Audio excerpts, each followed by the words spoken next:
तब्दीली के साथ बदलते भारत की शान।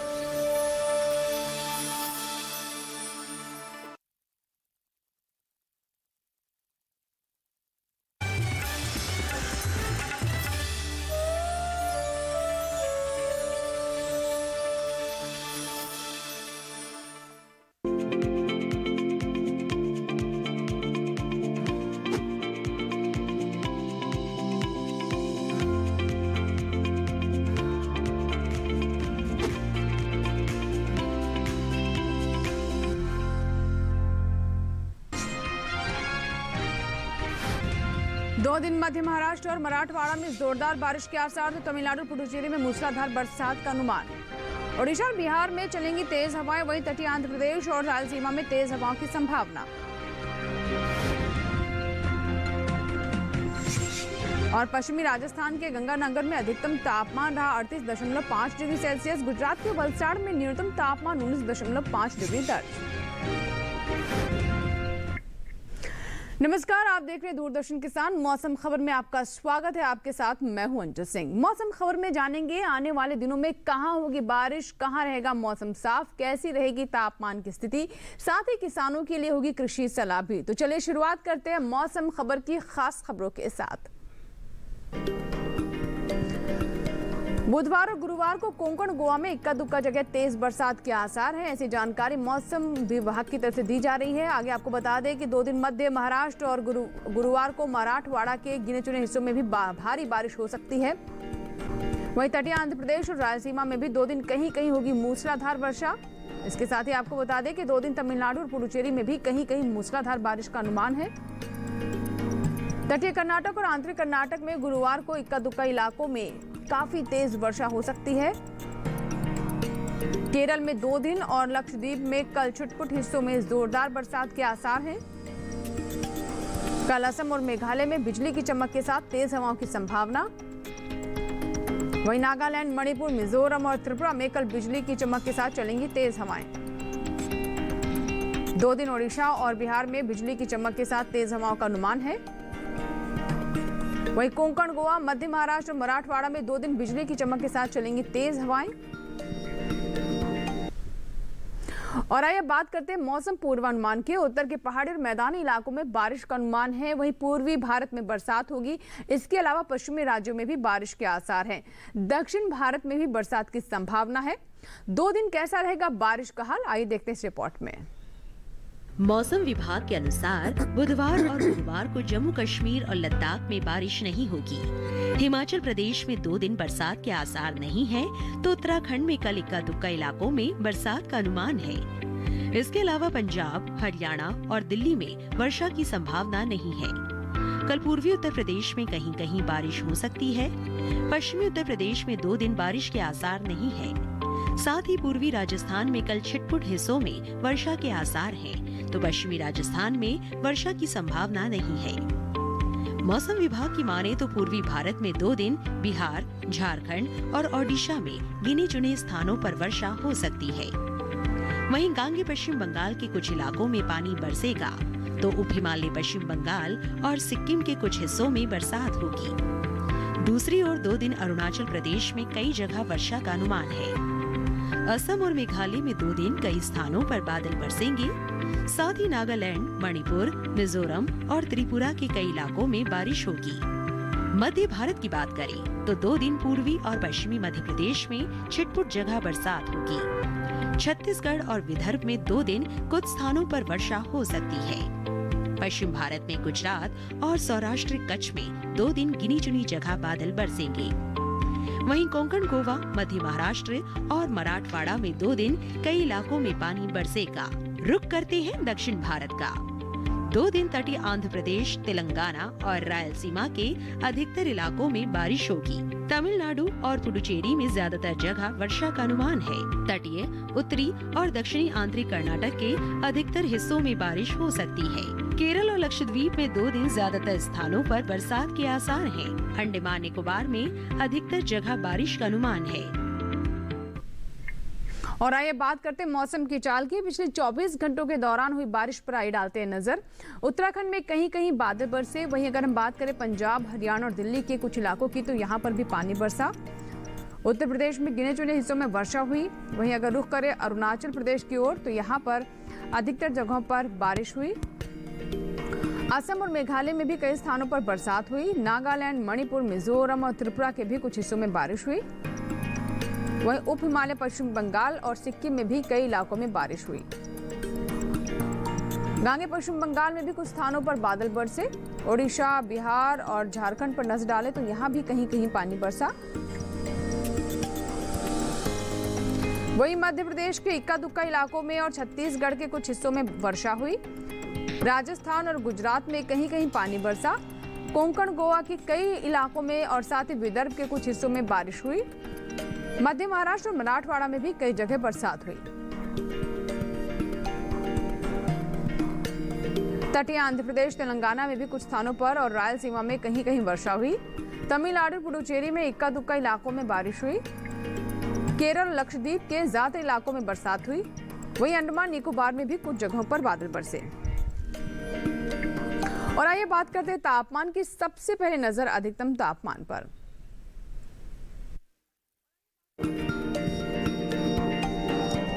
डिग्री ऊपर रहा। रायलसीमा में कुछ जगह अधिकतम तापमान सामान्य की तुलना में 3 से 5 डिग्री ऊपर दर्ज किया गया। तटीय आंध्र प्रदेश के ज्यादा इलाकों में अधिकतम तापमान सामान्य के मुकाबले 1.5 से 3 डिग्री ऊपर रहा।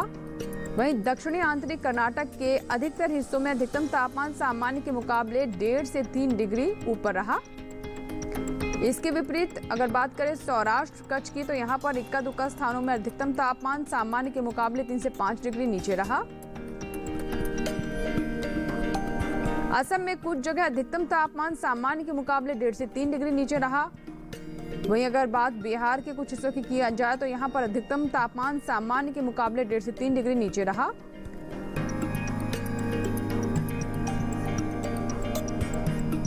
देश के मैदानी इलाकों में सबसे ज्यादा तापमान पश्चिमी राजस्थान में रहा। पश्चिमी राजस्थान के गंगानगर में अधिकतम तापमान 38.5 डिग्री सेल्सियस दर्ज किया गया। और आइए बात करते हैं न्यूनतम तापमान की। पश्चिमी मध्य प्रदेश में छुटपुट जगह न्यूनतम तापमान सामान्य की तुलना में 5 डिग्री ज्यादा रहा।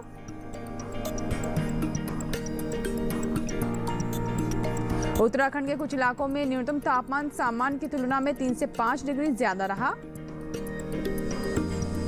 झारखंड के कुछ हिस्सों में न्यूनतम तापमान सामान्य की तुलना में 1.5 से 3 डिग्री ज्यादा रहा। देश के मैदानी इलाकों में सबसे कम तापमान गुजरात के वलसाड़ में रहा। यहाँ पारा 19.5 डिग्री सेल्सियस दर्ज किया गया। और इसी के साथ ही बुलेटिन में यहाँ वक्त हो चला एक छोटे से ब्रेक का। ब्रेक के बाद जानेंगे कैसे करें लोबिया की खेती। आप बने रहे दूरदर्शन किसान के साथ, देखते रहे मौसम खबर। छोटा सा ब्रेक।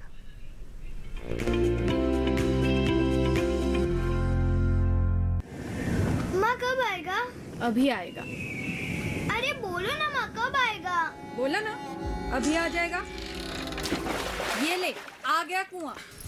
अरे कुआं नहीं माँ, हमारे घर नल से जल कब आएगा? नल से जल? अरे गुड्डी, बहुत जल्दी आएगा पानी। जल जीवन मिशन आ चुका है। हम 1 कदम उठाएंगे तो सरकार 10 कदम उठाएगी। सच? तुम्हारे मुंह में घी शक्कर। घी शक्कर नहीं माँ, स्वच्छ जल। 2024 तक देश के सभी 19 करोड़ घरों में पहुंचेगा पीने का साफ पानी। अब होगा हर घर जल। जल जीवन मिशन, जल शक्ति मंत्रालय, भारत सरकार।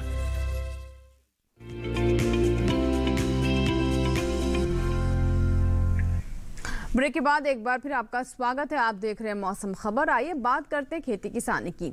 अभी बहुत सी जगहों पर कटाई और बुआई के लिहाज से समय अनुकूल है। ऐसे में किसान कृषि विशेषज्ञों की सलाह से फसलों का चुनाव करें तो अच्छी पैदावार प्राप्त कर सकते हैं। फिलहाल मध्य प्रदेश और छत्तीसगढ़ के किसानों के लिए क्या है विशेषज्ञों की सलाह, देखिए इस खास रिपोर्ट में।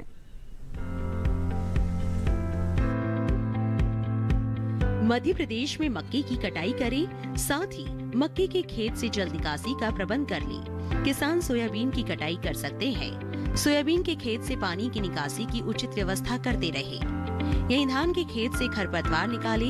अभी टमाटर और बैंगन के खेत से जल निकासी का प्रबंध कर सकते हैं। टमाटर और बैंगन के खेत की देखभाल करते रहे। बैंगन के खेत में जरूरी उर्वरक का प्रयोग करें। इसके अलावा किसान लाल मिर्च के खेत से पानी की निकासी की उचित व्यवस्था करें। साथ ही लाल मिर्च के खेत में जरूरी उर्वरक डालें। मध्य प्रदेश में भिंडी और पालक के खेत में जरूरी उर्वरक का इस्तेमाल कर सकते हैं। छत्तीसगढ़ में धान के खेत में जरूरी उर्वरक का प्रयोग कर ले। धान के खेत से जल निकासी का प्रबंध कर सकते हैं। धान के खेत से घास फूस निकाले। किसान धान के खेत में पर्याप्त नमी बनाए रखे। यहाँ उड़द और मूंग की कटाई करें। इसके साथ ही उड़द और मूंग के खेत से पानी की निकासी की व्यवस्था कर ले। इस समय टमाटर और लाल मिर्च की बुआई करें। टमाटर और लाल मिर्च के खेत से खरपतवार निकाल सकते हैं। छत्तीसगढ़ में शिमला मिर्च और बैंगन भी बोए। अभी फूल गोभी की बुआई कर ले। किसान पत्ता गोभी की बुआई भी करते रहे। वहाँ मटर की बुआई भी कर ले। मटर में जरूरी उर्वरक का भी इस्तेमाल करें। और आइए बात करते हैं आज की फसल की। अभी का समय लोबिया के लिए बेहतर है। मैदानी हिस्सों में कई जगह अभी इसकी बुआई की तैयारी चल रही है। भारत में इसकी खेती मुख्य रूप से उत्तर प्रदेश, मध्य प्रदेश, केरल, कर्नाटक और तमिलनाडु में की जाती है। आइए जानते हैं कि कैसे करें लोबिया की खेती।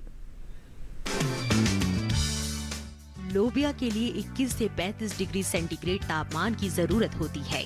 दोमट मिट्टी इसके लिए सबसे बेहतर मानी जाती है, लेकिन बलुई दोमट मिट्टी में भी इसकी खेती की जा सकती है। इसके अलावा बरसात के मौसम में ढालू जमीन में भी इसे बोया जा सकता है। जिस खेत में लोबिया बोना चाहते हैं, उसमें पानी निकलने की उचित व्यवस्था होनी चाहिए। 1 हेक्टेयर में कितना बीज डालना है, ये इस बात पर निर्भर है कि आप किस मकसद से इसे बो रहे हैं। फलियों के लिए 20 से 25 किलो, दाने के लिए 30 से 35 किलो और हरे चारे के लिए 35 से 40 किलो बीज प्रति हेक्टेयर लगेगा। दाने और फलियों के लिए कतार में बीज बोए, जबकि हरी खाद के लिए बीज को खेतों में छिड़क दे। लोबिया के लिए 10 से 15 किलो नाइट्रोजन और 20 किलो फास्फोरस प्रति हेक्टेयर की दर से बुआई से पहले ही डाल दे। बुआई के 20 से 25 दिन बाद खेत की निराई गुड़ाई कर ले। ज्यादा खरपतवार उगने पर दोबारा निराई गुड़ाई करें। लोबिया में सूत्रकृमि और पीला रोग का खतरा रहता है। पीला रोग को मोजेक भी कहा जाता है। रोकथाम के लिए ग्रीष्मकालीन लोबिया में ज्वार की मिश्रित फसल ले। लोबिया में माहू और फली भेदक कीट का भी खतरा रहता है। फसलों में लगने वाले इन रोगों और कीटों से बचाव के लिए किसान विशेषज्ञों की सलाह से उचित दवाओं का छिड़काव करें। और आइए बात करते हैं मौसम अनुसार खेती की। केरल में धान की रोपाई कर लें किसान। जी हाँ, केरल के किसानों के लिए सलाह है कि वो धान की रोपाई कर लें। इस समय उनके लिए बिल्कुल अनुकूल है। वहीं धान के खेत में जरूरी उर्वरक डालें। इसके अलावा आपको बता दें कि केरल में धान के खेत से पानी की निकासी की व्यवस्था जरूर करें, यानी पानी जमा ना होने दें। नारियल के खेत में जरूरी उर्वरक का प्रयोग कर लें किसान। वहीं केरल में नारियल के खेत में सिंचाई भी करें। केरल की अगर बात करें तो यहाँ पर केले की रोपाई भी कर सकते हैं किसान। केरल में केले के खेत में निराई भी करते रहें। इसके अलावा केले के खेत में जरूरी उर्वरक जरूर डालें। रबड़ के खेत में खरपतवार निकालें। फसल ली है उनके लिए सलाह है। और मौसम खबर में यहाँ वक्त है एक छोटे से ब्रेक का। आगे नजर डालेंगे खेती और मौसम से जुड़ी खास खबरों पर। आप बने रहे दूरदर्शन किसान के साथ। छोटा सा ब्रेक।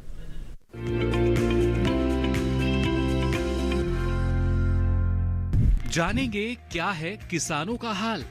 हम पहुंचेंगे आपके गांव। मिलेगा सरकारी योजनाओं का ज्ञान।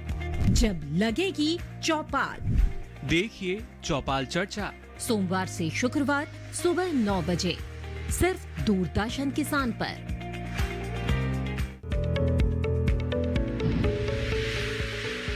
खुशहाल होंगे खेत, पशु रहेंगे स्वस्थ, सरकारी स्कीम का होगा लाभ। जब एक्सपर्ट्स का मिलेगा साथ, आपके सवाल विशेषज्ञों के जवाब, सिर्फ एक फोन कॉल की दूरी पर। देखिए किसानों का अपना प्रोग्राम हेलो किसान, सोमवार से शुक्रवार शाम 6 बजे से सिर्फ दूरदर्शन किसान पर।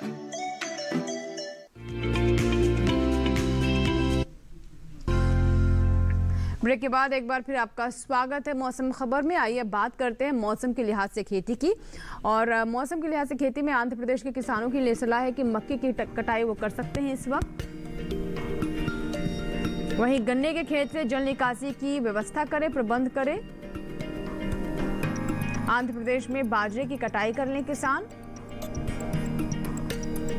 धान की बुआई के लिए नर्सरी तैयार करते रहें। आंध्र प्रदेश में मूंग की बुआई कर लें किसान।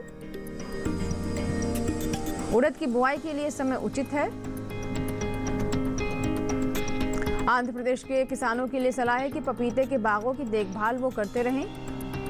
वहीं मूंगफली की कटाई भी कर सकते हैं। आंध्र प्रदेश में बैंगन के खेत में भी जरूरी उर्वरक डालें।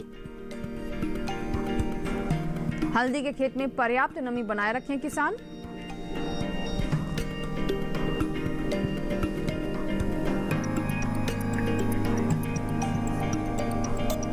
और मौसम अनुसार खेती के बाद आइए एक बार फिर से नजर डालते हैं मौसम की अहम झलकियों पर। नागालैंड, मणिपुर, मिजोरम और त्रिपुरा में कल बिजली की चमक के साथ चलेंगी तेज हवाएं। 2 दिन ओडिशा और बिहार में बिजली की चमक के साथ तेज हवाओं का अनुमान है। कोंकण, गोवा, मध्य महाराष्ट्र और मराठवाड़ा में 2 दिन बिजली की चमक के साथ चलेंगी तेज हवाएं। 2 दिन तटीय आंध्र प्रदेश और रायलसीमा में बिजली की चमक के साथ तेज हवाओं का अनुमान है। तेलंगाना में कल बिजली की चमक के साथ तेज हवाओं की संभावना। 2 दिन तमिलनाडु और पुडुचेरी में बिजली की चमक के साथ चल सकती हैं तेज हवाएं। केरल और लक्षद्वीप में 2 दिन बिजली की चमक के साथ तेज हवाओं के आसार हैं।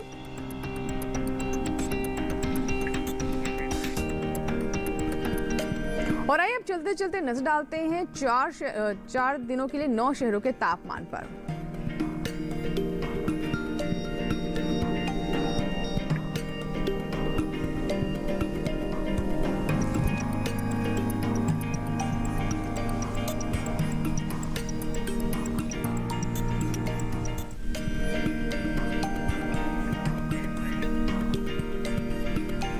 इसी के साथ ही मौसम खबर में फिलहाल इतना ही। आप हमारे इस कार्यक्रम को डीडी किसान के YouTube चैनल पर भी देख सकते हैं।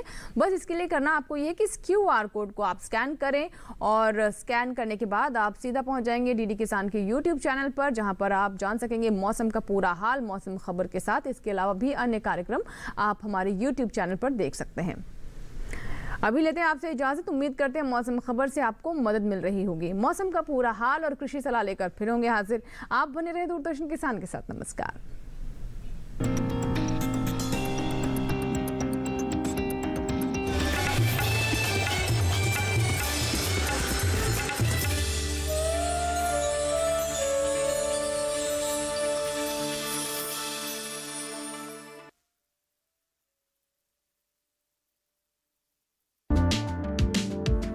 क्या है ये मृदा स्वास्थ्य कार्ड योजना?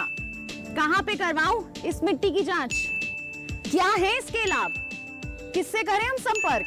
क्या है इसकी जांच की पूरी प्रक्रिया? जानने के लिए देखिए सरकार आपके साथ 9 अक्टूबर शाम 5:30 बजे सिर्फ दूरदर्शन किसान पर।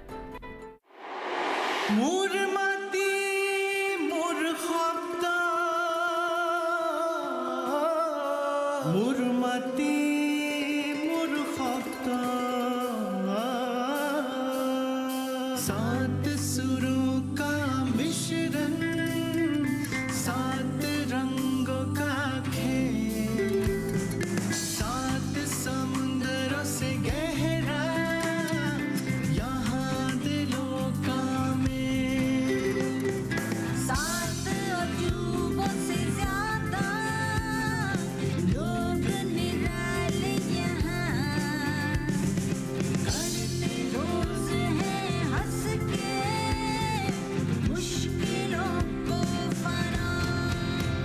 7 sisters वो कहानी कहे, 7 sisters दिल से दिल की सुने, 7 sisters आओ उनसे मिले, 7 sisters।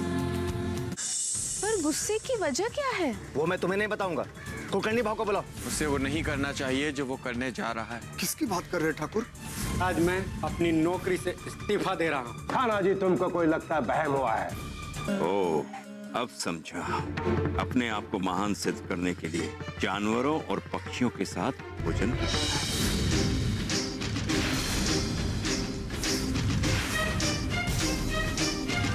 राम जी भला करेंगे। क्यों मारते हो बेटियां जब पूजते हो कंजकी? तुम्हें माँ ने जन्मा और दूध पिलाया, इस दूध का तुमने ये कर्ज चुकाया, ये कर्ज चुकाया। बेटी की हत्या का पाप कमाया, मत पाप करो, मत पाप करो। बिन बिटिया स्वर्ग अधूरा।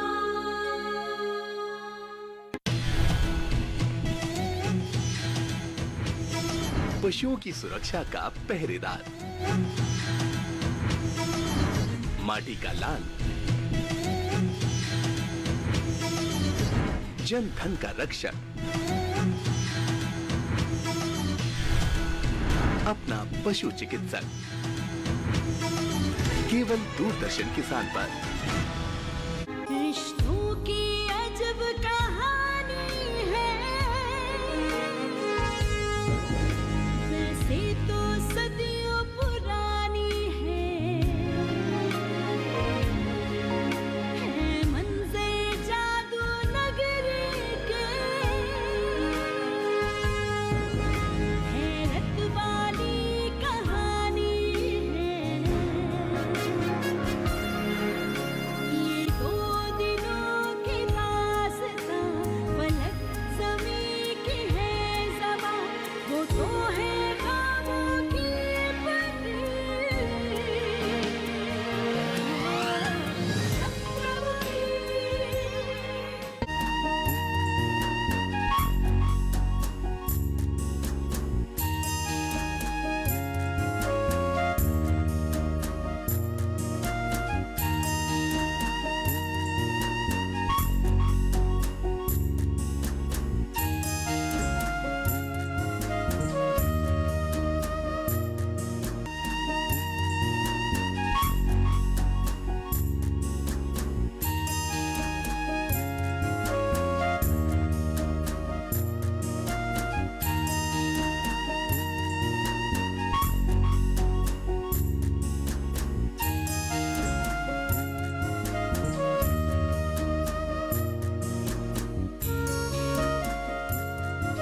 पशुधन का हमारे देश की अर्थव्यवस्था में एक महत्वपूर्ण योगदान रहा है। देश में शुष्क और अर्ध शुष्क क्षेत्रों में पशुधन की बहुलता है। वजह यह है कि ऐसे क्षेत्रों में कृषि पैदावार कम होती है और पशुधन ही जीविका का प्रमुख साधन है। यहाँ बंजर और लवणीय भूमि में चारा उगाकर घास की पैदावार की जा सकती है। इसके साथ ही बहुवर्षीय घास लगाकर और फसलों के अवशेष के प्रसंस्करण से चारा तैयार कर पशुओं का पोषण किया जाता है। इन्हीं बातों को ध्यान में रखते हुए चारागाह और चारे की उन्नत प्रजातियों के विकास, उनका सस्य प्रबंधन और अनुरक्षण के लिए भारत सरकार ने झांसी में भारतीय चारागाह एवं चारा अनुसंधान संस्थान की स्थापना की। झांसी में इस संस्थान की स्थापना करने का मुख्य कारण यहाँ सभी प्रमुख चारा घासों का पाया जाना भी था।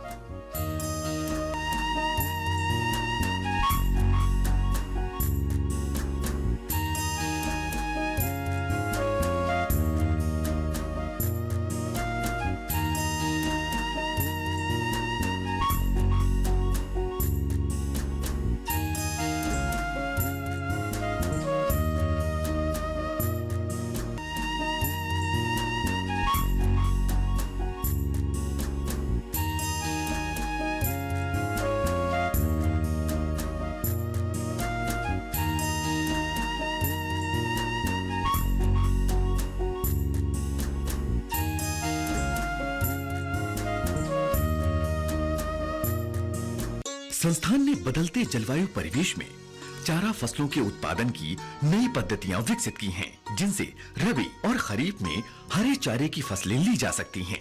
यहाँ पर इंटीग्रेटेड फार्मिंग के विकास पर नवीन शोध किए जा रहे हैं। शुष्क और अर्ध शुष्क क्षेत्रों में, खासकर गर्मियों में हरे चारे की कमी को पूरा करने के लिए और पोषण गुणवत्ता में सुधार करने के लिए कांटा रहित नागफनी की खेती के तकनीकी विकास की पहल की गई है। इससे प्रोटीन, ऊर्जा और उच्च जैव भार के साथ नागफनी की उपयुक्त प्रजातियों का उपयोग और पशुधन आधारित खेती को बढ़ावा मिलेगा।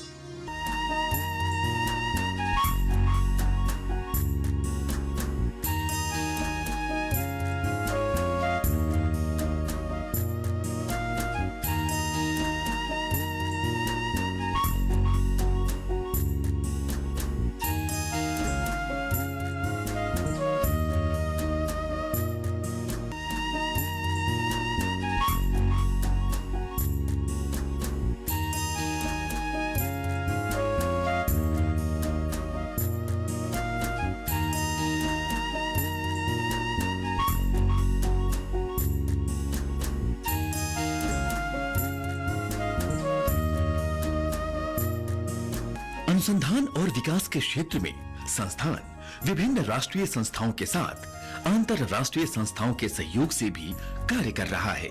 भारतीय चरागाह एवं चारा अनुसंधान संस्थान अपनी नवीन तकनीकों और प्रौद्योगिकियों की सहायता से लगातार पशुपालकों को गुणवत्तापूर्ण चारा उपलब्ध करवाने और दुग्ध उत्पादन में वृद्धि करने की मुहिम में प्रयासरत है।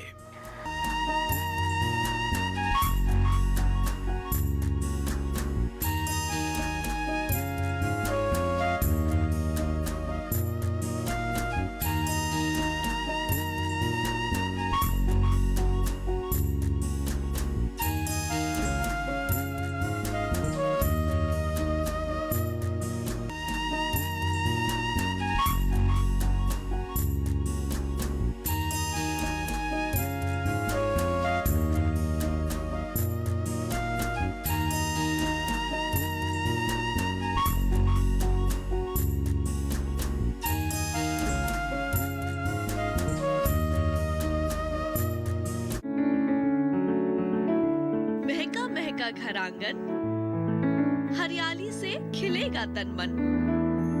छत पर छोटी सी बगिया, जरूरत भी पूरी, शौक भी पूरा। देखिए छत पर बागवानी, शनिवार सुबह 9 बजे। चाहने होने के फर्क का नाम है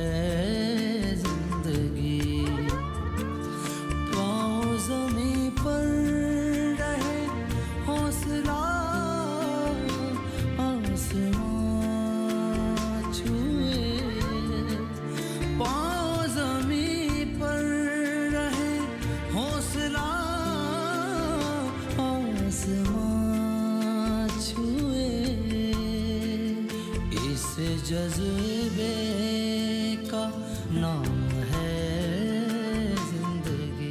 कलेक्टर बहू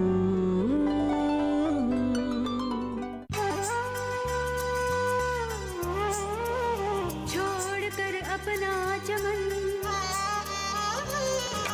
छोड़कर अपना चमन, रोशन किया उजड़ा गुलशन, अपने परायों में करती रही गर्दिश, दूजे के हक के वास्ते लड़ती है ये नरगिस, लड़ती है ये नरगिस। वैसे वास्तविक उत्सव तो मित्रकर्ण के आने के पश्चात ही मनाया जाएगा। मूर्ख पांडव समझ रहे होंगे कि ये सब भाग्य का खेल। जिसका भय था वही हुआ। क्या हुआ? क्रीमिक हम पर आक्रमण करने आ रहे हैं।